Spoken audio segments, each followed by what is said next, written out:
Okay. ఈ వీడియోలో మనం బ్యాక్ ఆఫ్ ది ఎన్విలాప్ ఎస్టిమేషన్ గురించి మాట్లాడదాం.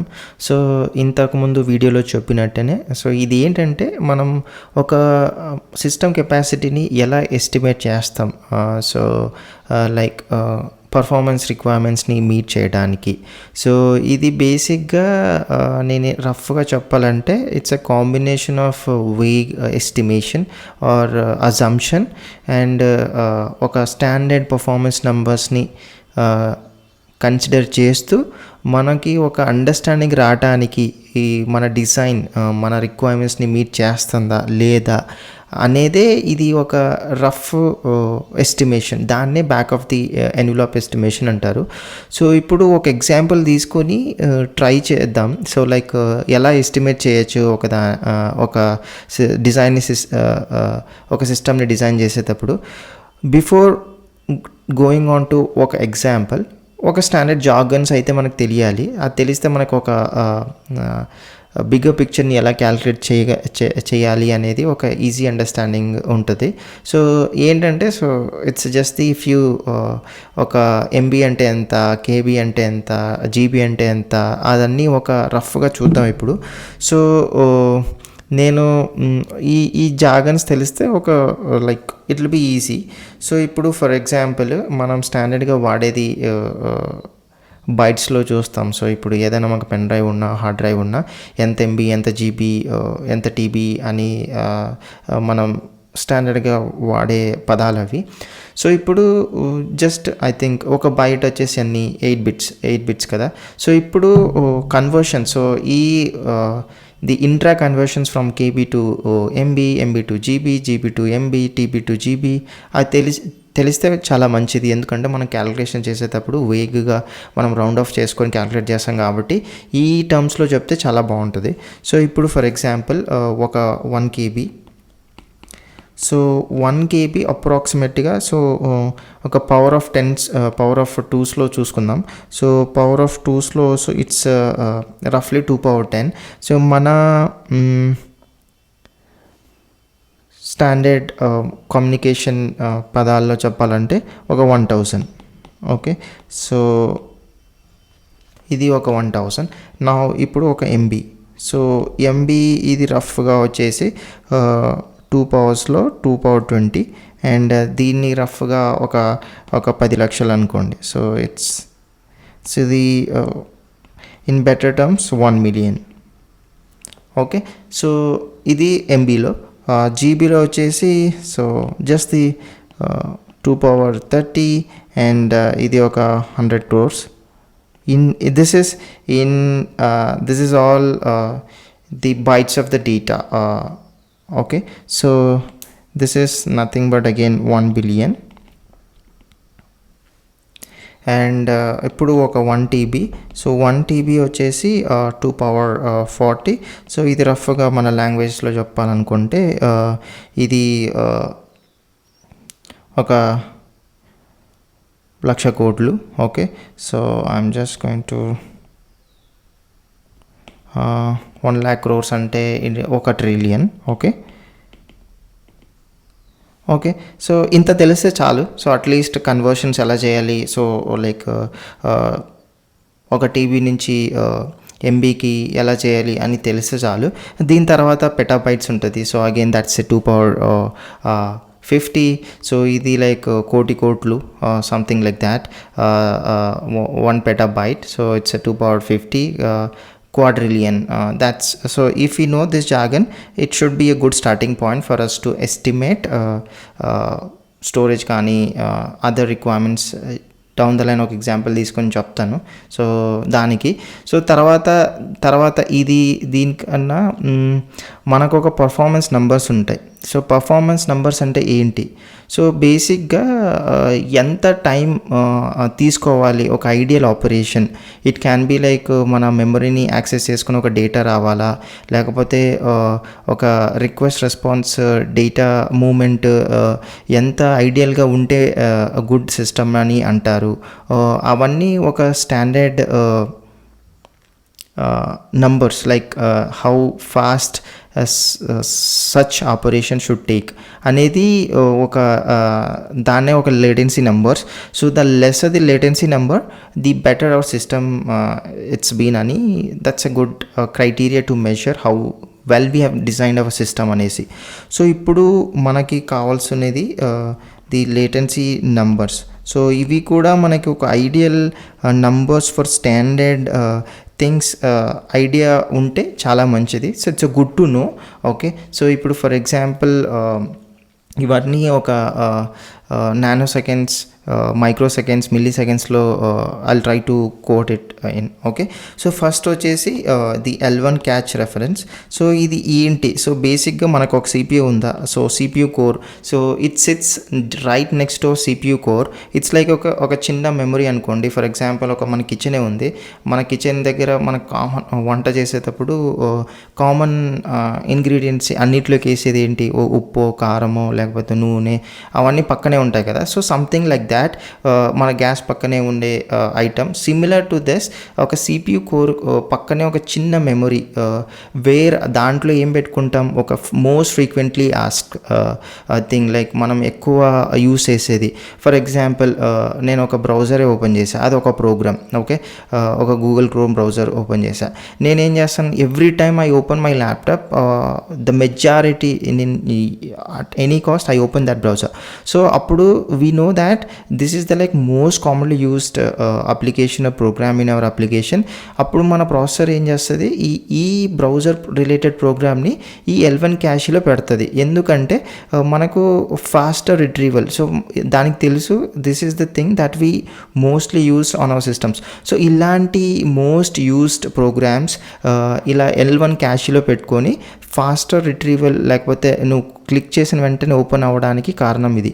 సో దీనికి లేటెన్సీ నెంబర్ ఎంత ఉండాలి? సో ఐడియల్గా ఇది ఒక 0.5 నానో సెకండ్స్లో ఓపెన్ అయ్యే లాగా ఉండాలి. సో లైక్ అంటే ఒక ప్రాసెసర్ మన క్యాషీ రెఫరెన్స్ని ఇంత టైం లోపలే, ఇంత టైం కన్నా ఎక్కువ తీసుకుంటే యాక్సెస్ చేయడానికి, then that's a bad system అని we can come to a conclusion. So this is like a standard the jargon. So it's like simple ga cheppalante it's a quickest memory that our core processor can access.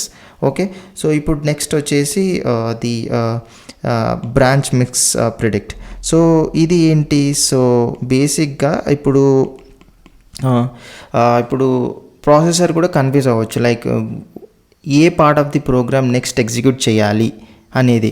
So ఇప్పుడు for example అది తప్పుగా identify చేసిందనుకో, దాన్ని ఎంత త్వరగా correct చేసుకోగలదు.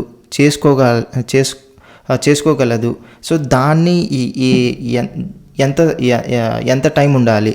So it shouldn't take more than 5 nanoseconds. So దీనికన్నా ఎక్కువ తీసుకుంది correct branch, లేకపోతే correct part of the program that it should execute next అంటే, so again it's the bad system. So it's like upper thresholds మనం ఒక system design చేసేటప్పుడు దృష్టిలో పెట్టుకోవాలి.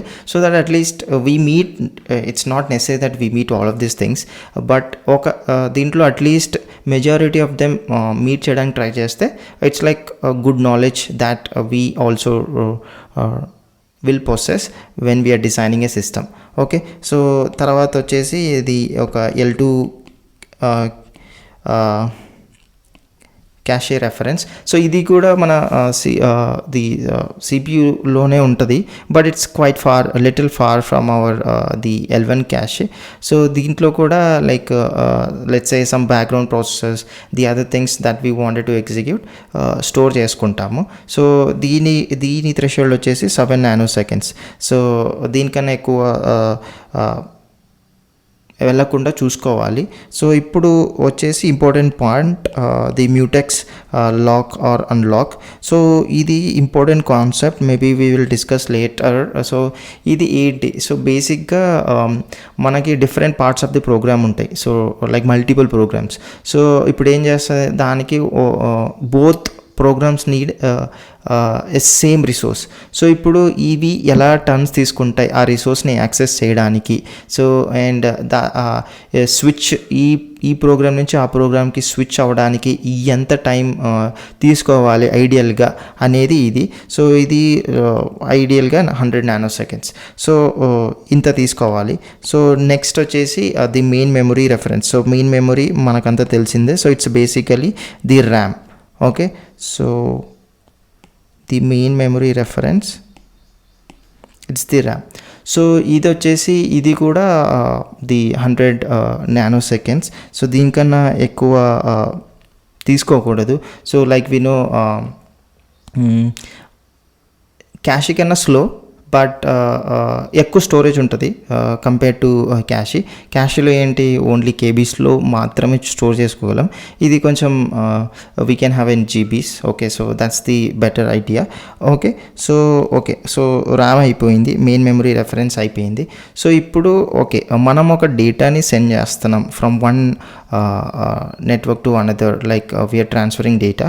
ఇప్పుడు మనం the best way not to send it as the raw data, the best strategy is always to compress as much as possible that we are trying to share the data over a network. So ఇప్పుడు for example compress చేస్తున్నాం అనుకో, the algorithm that we're using to compress let's say ఒక 1000 bytes.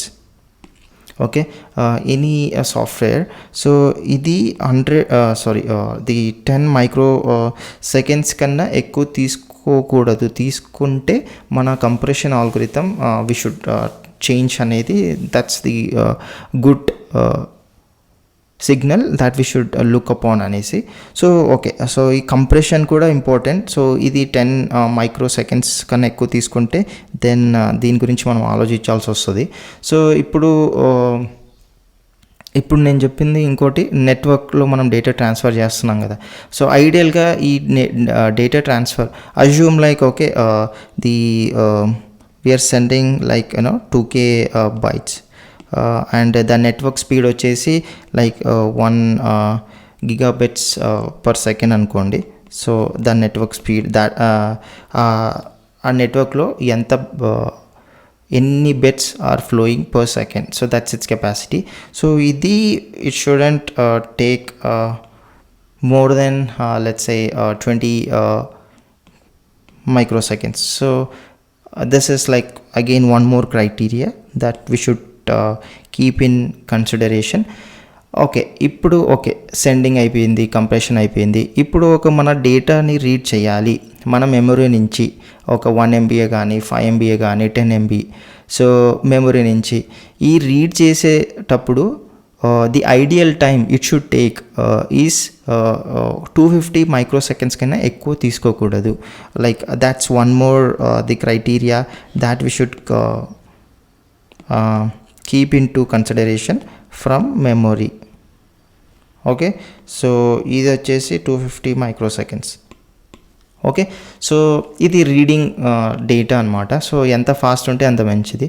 So okay, ఇప్పుడు ఒక data centre ఉంది. ఒక data centre నుంచి మన సిస్టమ్ నుంచి ఆ డేటా సెంటర్కి ఒక డేటా పంపించి మళ్ళీ ఆ డేటా సెంటర్ నుంచి మనం ఒకటి some transformed data we're expecting. ఈ round trip from us to data centre to the us. So ఈ రౌండ్ ట్రిప్ ఎంత తీసుకోవాలి ఐడియల్గా టైం? సో ఇది 500 microseconds కన్నా ఎక్కువ ఉండకూడదు. So it's again the round trip. So it's again good to no, good to follow the stats and details. Majority సిస్టమ్స్లో most of them will at least target 50% to 40% of this the criteria to meet. At least will have a good ideal system. So ఇది ఐడియల్గా ఒక 500 microseconds కన్నా ఎక్కువ తీసుకోకూడదు, like round trip thing. Okay, so దీని తర్వాత మన disk మన hard drive. So that's where we store lot of the data. So ఇప్పుడు ఒక disk seek. So again seek అంటే ఏంటి? మనకి కావాల్సిన డేటాని ఆ డిస్క్ నుంచి ఎంత ఫాస్ట్గా రిట్రీవ్ చేయాలి ఐడియల్గా. సో ఇది 10 milliseconds కన్నా ఎక్కువ తీసుకోకూడదు. సో హియర్ సో ఇది అప్రాక్సిమేట్గా 10 milliseconds. Okay, so fine. So that's the thing. And ఇప్పుడు ఒక ఎంబీని నెట్వర్క్ నుంచి రీడ్ చేయాలి, లైక్ 5 ఎంబీని నెట్వర్క్ నుంచి రీడ్ చేయాలి, 10 ఎంబీని రీడ్ చేయాలి ఐడియల్గా ఫ్రమ్ నెట్వర్క్, అది ఒక 10 milliseconds. Okay, again from disk కూడా. సో ఇది ఫ్రమ్ నెట్వర్క్, సో అప్రాక్సిమేట్గా 10 మిల్లీ సెకండ్స్. అండ్ ఇంకోటి ఫ్రమ్ అవర్ డిస్క్, సో ఇది let's say 30 milliseconds. So దీనికన్నా ఎక్కువ పోకుండా చూసుకుంటే మంచిది. ఓకే, సో ఇప్పుడు ఇంకోటి వచ్చేసి idealగా this should be this. So data centers we covered, and also the ideal jargon, the standard that we need to follow అనేది కూడా కవర్ చేసాం. సో ఐడియల్గా okay. So so the terms are simple.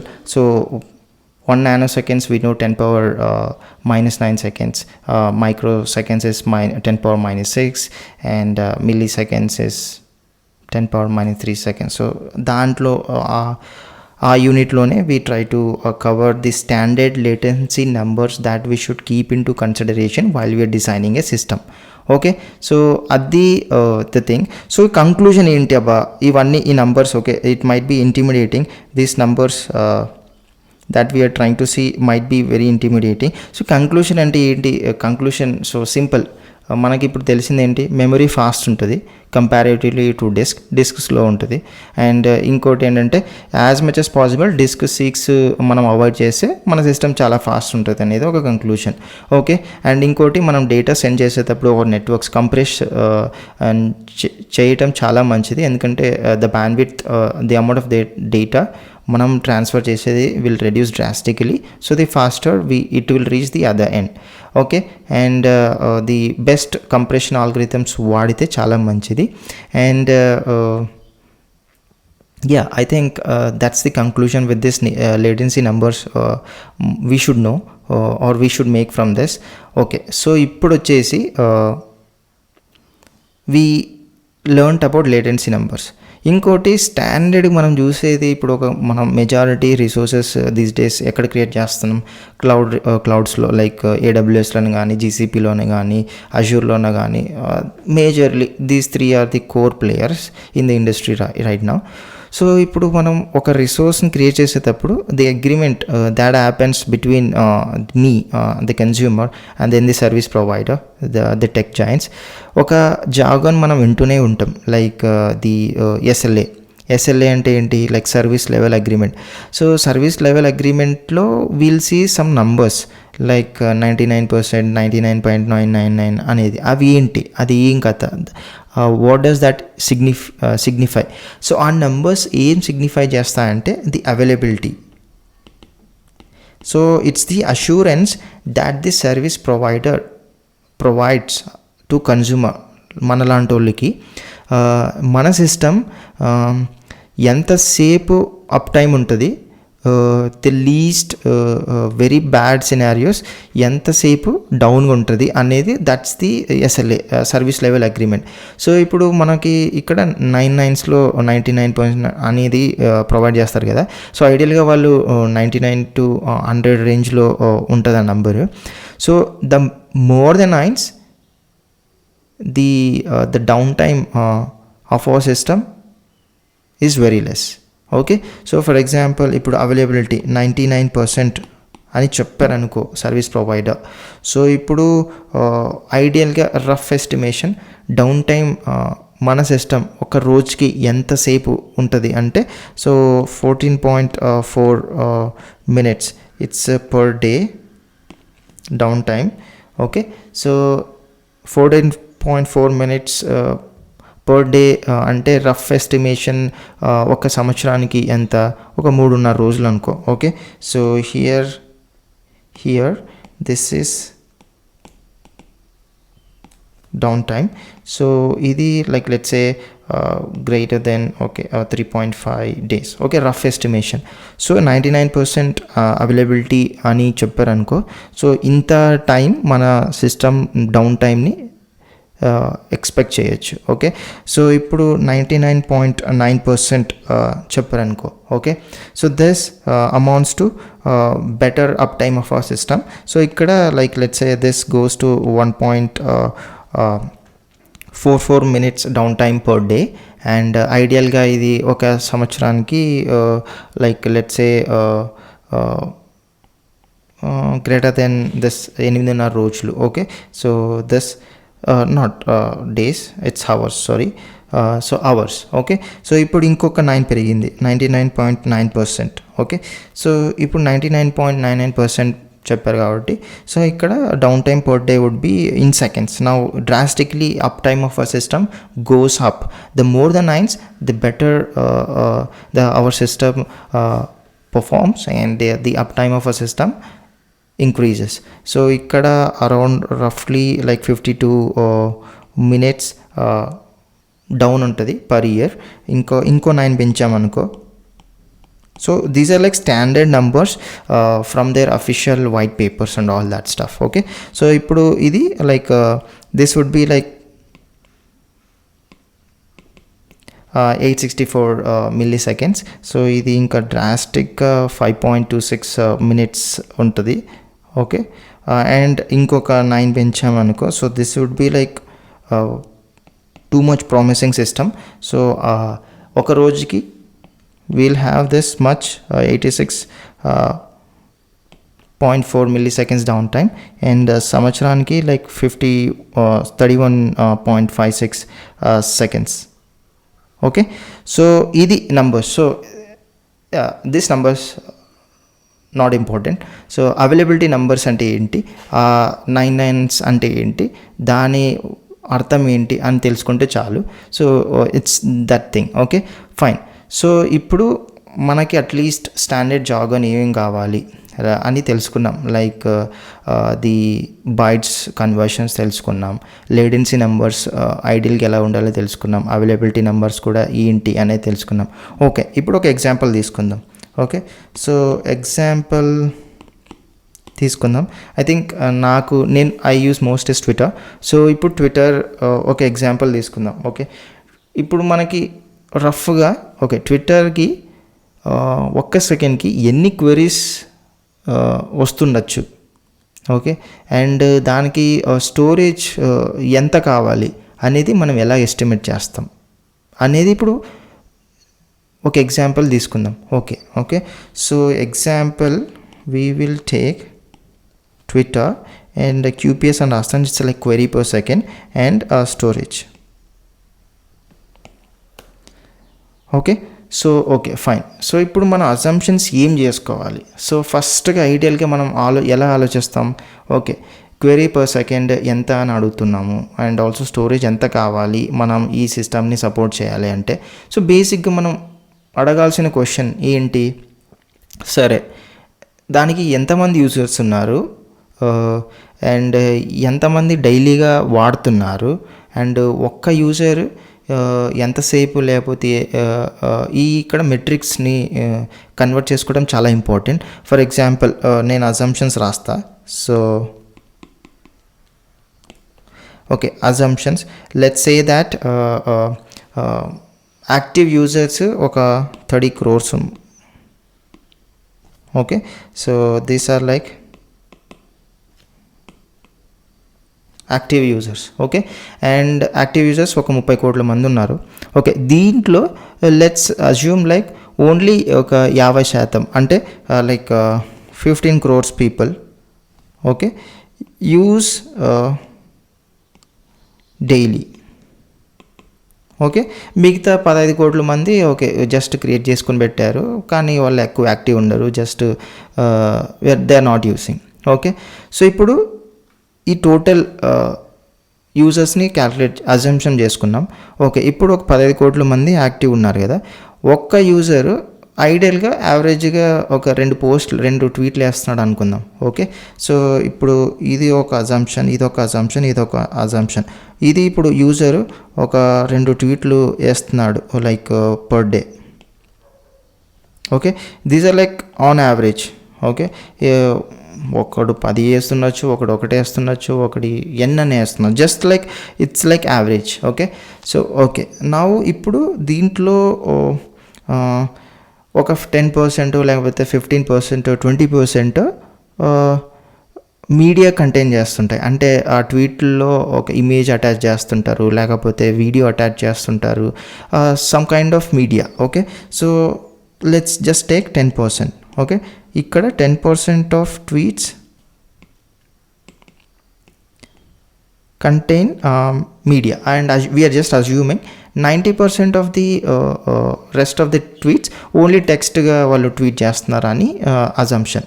Okay, so ఇప్పుడు fine, and also మనం ఈ డేటాని ఎన్ని సంవత్సరాలు పెట్టుకోవాలి. Okay, so that we can populate the time line and for the compliance requirements and all. ఒక లెట్సే ఇక్కడ డేటా లైక్ ఒక 5 సంవత్సరాలు అనుకుందాం. Okay, these are like rough estimations, it can vary, and మన నెంబర్స్ని బట్టి మనం ఎంత సింపుల్గా అజ్యూమ్ చేసుకుంటే అంత మంచిది, ఎందుకంటే మన calculations will be at least not confusing to us. Okay, so ఇప్పుడు ఎస్టిమేషన్స్ ఎలా చేస్తాం for the query per second. ఎన్ని క్వెరీస్ వస్తున్నాయి మన సిస్టమ్కి పర్ సెకండ్. ఓకే, సో ఇప్పుడు మనకి ఇంపార్టెంట్ టర్మ్ కావాల్సింది ఏంటి, daily active users. Okay, so daily active users ఎంతమంది ఉన్నారు, we got that down to 15 crores because we mention that only 15 crores are actively using our system daily. Okay, daily active users తెలిసింది. Okay, ఇప్పుడు మనకు assume చేసుకుంది ఒక్క user 2 ట్వీట్లు వేస్తున్నాడు. Okay, so ఇప్పుడు 2 ట్వీట్లు వేస్తున్నాడంటే ఎన్ని ట్వీట్లు వస్తున్నాయి, సో ఇప్పుడు ట్వీట్స్ ఎలా క్యాల్కులేట్ చేస్తాం. Okay, 15 crores users. ఓకే, ఎన్ని ట్వీట్లు వేస్తున్నాడు, 2 ట్వీట్లు వేస్తున్నాడు. ఓకే, సో ఇది పర్ డే. సో ఇప్పుడు పర్ డేకి మనం సెకండ్స్కి క్యాల్కులేట్ చేయాలంటే 24 hours, అండ్ మళ్ళీ దీన్ని 3600 seconds. ఓకే, సో దీన్ని రఫ్గా క్యాల్కులేట్ చేస్తే మనకు ట్వీట్స్ క్వెరీ పర్ సెకండ్ ఎన్ని వస్తున్నాయంటే రఫ్లీ 3.5K, అంటే 3,500 queries that it is hitting our system. So ఇలాగా మనం క్యాల్కులేట్ చేస్తాం, లైక్ ఒక్క సెకండ్కి ఎన్ని queries can we expect from the users to hit our systems. Okay, so ఇక్కడ ఓకే, సో మనం సేఫర్ సైడ్ ఉండడానికి always the peak that we estimate and design our system is like 2-fold of our actual queries or 3-fold. So ikkada 2 folds, it's nothing but like the peak query per second. So ఇప్పుడు ఎంత like 7,000 queries వస్తున్నాయి per second to our system. So this is how we calculated the queries per second. Okay, so ఇప్పుడు query per second calculate చేస్తాం. ఒక storage ఎలా calculate చేస్తాం, ఎంత storage కావాలి ఒక రోజుకి అనేది. సో ఇప్పుడు స్టోరేజ్కి వెళ్దాం. ఓకే, ఇప్పుడు స్టోరేజ్కి వెళ్ళి మనకు వచ్చేది ఏంటి, ట్వీట్. సో ట్వీట్ ఒక యావరేజ్ క్యాల్కులేట్ చేద్దాం. Okay, so this is average tweet size. Will keep it as simple as possible. Okay, దానికి ఒక ఐడి ఉంటుంది. సో లెట్స్ సే ఒక 64 bytes తీసుకుంటుంది అది. Okay, like characters, the unique ID numbers, and దాంట్లో ఒక టెక్స్ట్ రాస్తాడు ఈ ట్వీట్ దాని కంటెంట్. ఓకే, సో దాని content like twice of ID bytes పెట్టుకుందాం, ఒక 120 లేకపోతే 140 bytes. Okay, we have this size for text, and ఒక మీడియాని కూడా అటాచ్ చేస్తాడు. So for now let's be as simple. So ఒక MB అనుకుందాం, average media size 1 MB. Okay, so మనం ఇక్కడ ఒక రఫ్ అజంప్షన్ చేసుకుందాం, ట్వీట్ ఐడి ఇన్ని బైట్లు, టెక్స్ట్ ఇంత బైట్, అండ్ ది మీడియా ఇంత బైట్ అనేసి. ఇప్పుడు మీడియా స్టోరేజ్ని ఎలా క్యాల్కులేట్ చేస్తాం? సో మనం ఎస్టిమేట్ చేసింది ఏంటి, 15 crores people are our daily active users, and దాంట్లో we have the 2 tweets by the user, and ఆ ట్వీట్లో only 10% of the tweets we are assuming will contain media like image కానీ video కానీ and all. Okay, and ఒక media size ఎంత అనుకుంటున్నాం, 1 MB. So ఇది రఫ్గా క్యాల్కులేట్ చేస్తే మనకు కావాల్సింది 30 TB per day. ఓకే, ఈ క్యాల్కులేషన్స్ నేను జస్ట్ బిఫోర్గా కన్వర్షన్ చేసాం కదా, దాన్ని బట్టి మీరు చేసుకోండి. So it's like 30 TB per day we need to support our system, like to accommodate the medias that is coming onto your system per day. So ఇప్పుడు మనం ఎన్ని ఇయర్స్కి స్టోర్ చేసుకోవాలి, 5 ఏళ్ళకి అనుకున్నాం, సో 5 years అనుకున్నాం. సో 5 yearsకి ఎంత అవుతుంది, so 30 TB into 365 days, okay, ఇయర్లో. ఓకే, అండ్ 5 yearsకి. సో ఇది రఫ్గా మనకు ఒక 55 petabytes ఆఫ్ స్టోరేజ్ మనం క్రియేట్ చేసి ఉండాలి. లైక్ మన system should have this storage in place. So ఇలాగా we try to estimate query per second కానీ, స్టోరేజ్ కానీ, ఎంత క్యాజీ కావాలి, ఎంత డీబీ కావాలి, అవన్నీ. So this is just the simple example I took. So ఇంకా లేటర్ డౌన్ ది వీడియోస్లో we will try to design big systems, not in terms of code, but it just in terms of thought process and all. మన ఆలోచించే విధానం ఎలా ఉండాలని చెప్పే కదా. So this series carries that intent, the motto. So ఇది ఒక example. I think at least నేను ఒక చిన్న ఐడియా ఇచ్చానేమో అనుకుంటున్నా విత్ దిస్ ఎగ్జాంపుల్. సో ఇది మొత్తానికి చెప్పాలంటే ఇది back of the envelope estimations. ఇలాగా మనం క్యాల్కులేట్ చేస్తాం. ఇక్కడ ఇంపార్టెంట్ ఏంటి, assumption is very important, and also the units in which we are assuming. So it can be in KB, MB and all, అక్కడ చాలా ఇంపార్టెంట్. అండ్ ఆల్సో మనం అజంప్ చేసేటప్పుడు కూడా జస్ట్ రౌండ్ ఆఫ్గా ఒక చేసుకుంటే చాలా మంచిది, ఎందుకంటే మన క్యాల్కులేషన్స్కి చాలా ఉంటుంది. So that's the intent of this video. So ఇది back of the envelope estimation. I think something ఏదో వచ్చింది అనుకుంటున్నా. ఏమన్నా డౌట్స్ ఉంటే కమెంట్స్ సెక్షన్స్లో పెట్టండి, we will learn together. So అంతే. సో నెక్స్ట్ వీడియో నుంచి ఇంకా ఒక ఎగ్జాంపుల్స్ తీసుకొని స్టార్ట్ చేద్దాం. లైక్ రేట్ లిమిటర్ అని కానీ, ది క్యాష్ ఎలా డిజైన్ చేస్తారో కానీ, అలాంటిది ఒక ఎగ్జాంపుల్ తీసుకొని we will continue this series. Okay, thank you so much.